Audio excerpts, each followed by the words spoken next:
স্বামীর কাছে 4,000 টাকা চেয়েছিলাম। সে হাতে ঘড়ি পড়তে পড়তে হেসে বলল, তুমি টাকা দিয়ে কি করবে? আমি একটু ইতস্তত করে বললাম, মাকে দেখতে যেতে চাই। মায়ের শরীরটা ভালো না। মেজ ভাইয়া ফোন করে বলল, যত তাড়াতাড়ি পারি যেন একবার দেখে যাই। আমার স্বামী দীর্ঘশ্বাস ফেলে বলল, আজ 18 তারিখ, এমনিতেই মাসের শেষ দিক। এখন 4,000 টাকা কোথা থেকে দেব? সামনের মাসে গিয়ে দেখে এসো। এখন আর এসব নিয়ে কথা বলো না, টিফিনটা রেডি করে দাও। আর রুপিকে আজ স্কুলে তুমি দিয়ে এসো, আমাকে তাড়াতাড়ি বের হতে হবে। আমি আর কোনো কথা বলিনি। বুকের ভেতরটা কেমন যেন ভারী হয়ে গেল। চুপচাপ রান্নাঘরে চলে গেলাম। চোখের কোণে জমে থাকা পানি বারবার আঁচলে মুছে ফেলছিলাম, যেন কেউ বুঝতে না পারে। আমি, আমার স্বামী আর আমার 6 বছরের মেয়ে রুপি ঢাকায় থাকি। আমার স্বামী একটি কোম্পানিতে চাকরি করে। সংসারে খুব অভাব নেই, আবার বিলাসিতাও নেই। হিসেব করে চলতে হয়। কিন্তু সেই হিসেবের ভেতরেও আমি কখনো নিজের জন্য কিছু চাইনি। শুধু একবার মায়ের কাছে যেতে চেয়েছিলাম। শেষবার মাকে দেখেছিলাম 3 বছর আগে। তারপর আর যাওয়া হয়নি। একবার ঈদে যাওয়ার ইচ্ছে ছিল, কিন্তু শ্বশুরবাড়িতে অতিথি আসবে বলে যাওয়া হয়নি। এরপর একের পর এক মাস কেটে গেল। ফোনে মায়ের সঙ্গে কথা হতো। প্রতিবারই মা বলতেন, একদিন এসে আমাকে দেখে যাস, তোকে খুব দেখতে ইচ্ছে করে। আমি শুধু বলতাম, শিগগিরই আসবো মা। সেই শিগগিরই আর আসেনি। 5 দিন পর দুপুরে রান্নাঘরে ভাত নামাচ্ছিলাম, এমন সময় ফোনটা বেজে উঠল। স্ক্রিনে মেজ ভাইয়ার নাম। ফোন ধরতেই ওপাশ থেকে কান্নার শব্দ। আপা, মা আর নেই। কথাটি শুনে আমার পুরো পৃথিবীটা ভেঙে পড়ল। হাত থেকে ফোনটা প্রায় পড়ে যাচ্ছিল। মনে হচ্ছিল কেউ যেন বুকের ভেতর থেকে সব কিছু টেনে নিয়েছে। আমি কথা বলতে পারছিলাম না, শুধু নিঃশব্দে চোখ দিয়ে পানি গড়িয়ে পড়ছিল। ভাইয়া আমার স্বামীকেও ফোন করেছে।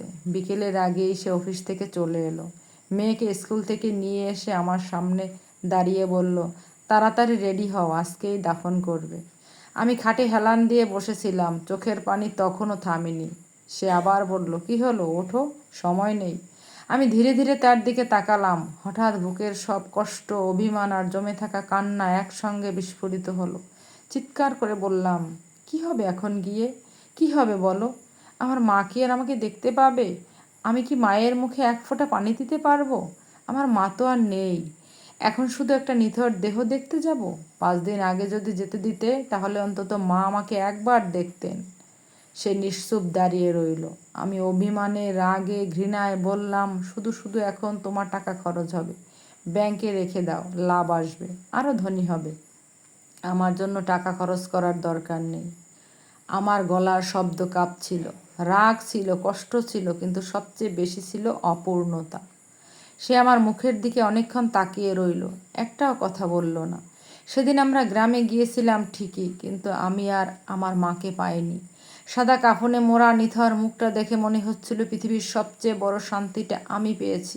বারবার মনে হচ্ছিল মা হয়তো শেষবারের মতো দরজার দিকে তাকিয়েছিলেন।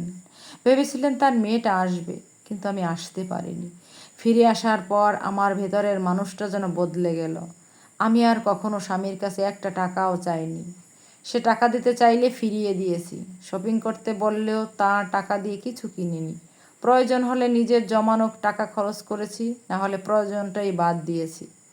আগের মতো গল্প করতাম না, অকারণে হাসতাম না, সংসারের সব কাজ ঠিকই করতাম। কিন্তু আমাদের সম্পর্কের কোথাও যেন অদৃশ্য একটা দেয়াল উঠে গিয়েছিল। সে হয়তো বুঝতে পারছিল আমি বদলে গেছি, কিন্তু সে তখনও জানতো না কিছু ক্ষতি এমন হয় যার ক্ষমা হয়তো মানুষ মুখে বলে দেয়, কিন্তু হৃদয়ে কোনোদিন মেনে নিতে পারে না। এই ঘটনার 1.5 মাস পর হঠাৎ দুপুরে একজন ছেলে এসে বলল, শাহেদ ভাই বাসায় আছে? আমি বললাম, না, সে বাসায় নেই। কিন্তু কেন, কি দরকার? ছেলেটা একটু আমতা আমতা করে বলল, শাহেদ ভাই আমার কাছ থেকে 3,000 টাকা নিয়েছিল 1.5 মাস আগে, এখনও দেয়নি টাকাটা। ভাই বাসায় আসলে কথাটা বলবেন। কথাটি বলে ছেলেটা চলে গেল। আমি তার কথা শুনে অবাক হয়ে গেলাম।